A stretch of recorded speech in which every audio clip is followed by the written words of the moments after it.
बिस्मिल्लाहिर्रहमानिर्रहीम। अस्सलाम वालेकुम फ्रेंड्स। तो आज की पराठा रेसिपी के लिए हम सबसे पहले एक कप मैदा लेंगे जिसे हमने अच्छी तरह छान लिया।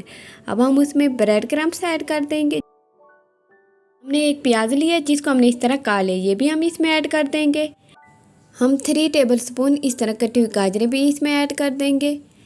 हरी मिर्चें हमने 2 ली थी जिसको हमने इस तरह काट लिया, ये भी इसमें ऐड कर देंगे।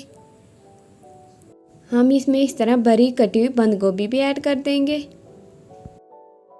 अब हम इसमें थोड़ा सा पुदीना ऐड कर देंगे, ये हमारी सेहत के लिए बहुत ही अच्छा होता है। आप चाहे तो इसकी जगह हरी धनिया भी इस्तेमाल कर सकते हैं। अब हम इसमें एक अंडा ऐड कर देंगे।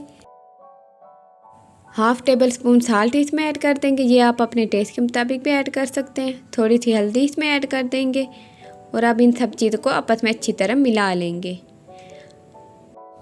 अल्हम्दुलिल्लाह इसकी बहुत ही खूबसूरत लुक आ रही है इसमें मौजूद वेजिटेबल्स की वजह से।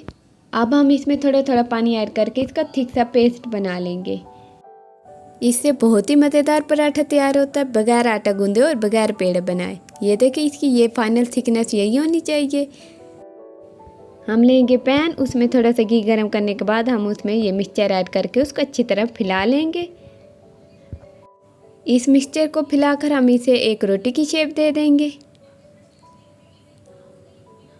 ये देखें हमने इसको एक रोटी की शेप दे दी है। तो चलिए अब हम इसको पका लेते हैं। आपने 2 से 3 मिनट तक इसको बिल्कुल भी नहीं पलटना।